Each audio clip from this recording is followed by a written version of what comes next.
तो आईपीएल 2025 जो कि 22 मार्च से शुरू हो रहा है और बीसीसीआई ने इस आईपीएल में कुछ नए नियम लाए हैं और कुछ पुराने नियमों में बदलाव भी किया है जो कि ज़रूरी था। तो मैं एक-एक करके इन नियमों पे चर्चा करूँगा। तो इसमें सबसे पहला नियम है सलाइवा।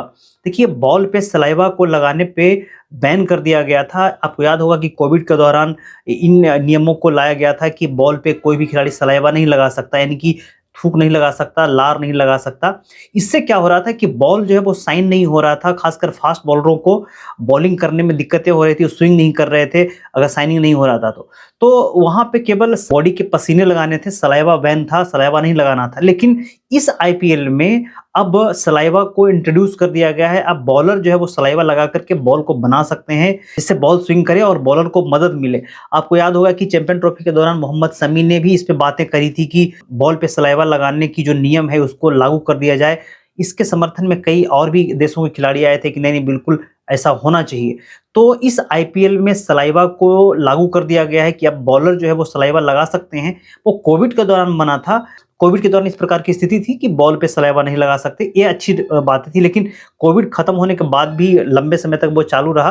तो इस आईपीएल में सलाइवा को लागू कर दिया गया है ताकि फास्ट बॉलरों के लिए भी कुछ मैच में रहे, एडवांटेज रहे, ताकि बॉल को बना सकें।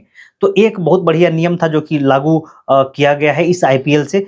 दूसरा एक नया नियम लाया गया है बीसीसीआई के द्वारा। इसमें यह कहा गया है कि 11th ओवर के बाद बॉल बदला जा सकता है। लेकिन हाँ, इसमें कंडीशन है। कंडीशन ये है कि कोई भी मैच अगर डे नाइट हो रहा हो तो डे वाले पाली में नहीं, नाइट वाले पाली में उसके 11th ओवर के बाद बॉल को बदला जा सकता है। लेकिन इसमें भी एक कंडीशन है कि जिस मैच में ओस आ रहा हो उसी मैच में बदला जाएगा बॉल। ओस नहीं आएगा तो बॉल नहीं बदला जाएगा। अच्छा, ये डिसाइड करेंगे अंपायर। अगर एम्पायर को लगता है कि ओस इतनी अधिक हो गई है कि बॉल गीला हो रहा है और वो ग्रिप नहीं कर पा रहा है, तो बॉल बदला जा सकता है। आपको 11th ओवर पुराना बॉल नया दिया जा सकता है ताकि वो बॉल सूखा रहे, हार्ड रहे और फिर बॉलरों को आसानी हो, खास करके स्पिनरों को बॉल करने में आसानी हो। ये एक बहुत बढ़िया नियम है। लेकिन यहाँ पे कुछ कंट्रोवर्सी भी हो सकती है क्योंकि ओस की स्थिति को तय करने का अधिकार एम्पायर के पास होगा। अगर मान लीजिए कि किसी मैच में ओस कम है लेकिन कप्तान चाहता है कि बॉल बदला जाए और एम्पायर चाहते हैं कि नहीं अभी ओस कम है इसलिए नहीं बदलेंगे, तो यहाँ पे कंट्रोवर्सी हो सकता है। इसके लिए ऐसा कोई पैरामीटर नहीं बनाया गया है कि इतना ओस होगा तो बॉल बदला जाएगा।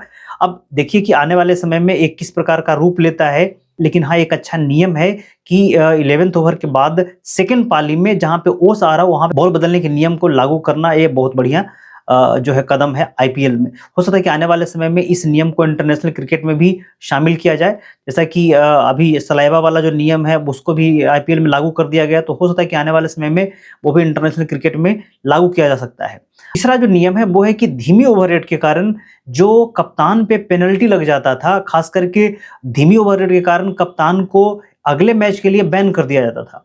तो वो इस आईपीएल से ऐसा नियम लाया गया कि अगर कोई कप्तान धीमी ओवर रेट करता भी है तो भी अब कप्तान पे बैन नहीं लगेगा। लेकिन हाँ, एक लिमिट है कि ज़्यादा नहीं होना चाहिए। अगर ज़्यादा आधा घंटा हो जाता है तो फिर तो बैन लग सकता है, लेकिन 2-4 ओवर अगर आप लेट हैं तो बैन नहीं लगेगा, जो कि एक बढ़िया रूल है। आपको याद होगा कि पिछले साल डीसी और आरसीबी का मैच था, इसमें ऋषभ पंत को बाहर कर दिया गया था और उसके कारण वो डीसी मैच हार गई थी। और आप इस साल भी देखेंगे कि हार्दिक पांड्या को पहले मैच के लिए बैन कर दिया गया है क्योंकि पिछले साल उन्होंने 2-3 मैचों में धीमे ओवर रेट फेंका था, तो इस साल उनको पहले मैच के लिए बैन कर दिया गया है।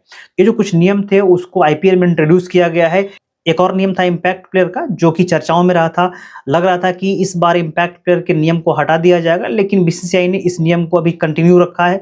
हो सकता है कि आने वाले 1-2 सालों में इम्पैक्ट प्लेयर जैसे रूल को हटा दिया जाए, लेकिन अभी फिलहाल इम्पैक्ट प्लेयर है। और इम्पैक्ट प्लेयर से जो है मैच थोड़े से बन भी जाते हैं, मैच थोड़े बिगड़ भी जाते हैं। ये तो आने वाले समय में पता लगेगा कि इम्पैक्ट प्लेयर को कितना दिन तक और बीसीसीआई रहने देती है आईपीएल में। ये कुछ नियम बनाए गए थे बीसीसीआई के द्वारा जो इस आईपीएल से लागू होने थे। कुछ दिन पहले ही आईपीएल सभी कप्तानों की मीटिंग थी मुंबई में बीसीसीआई के हेडक्वार्टर में, और वहीं पे सारे नियम को फाइनलाइज किया गया। आई होप कि इस नियम से आईपीएल में खिलाड़ियों को फायदा होगा।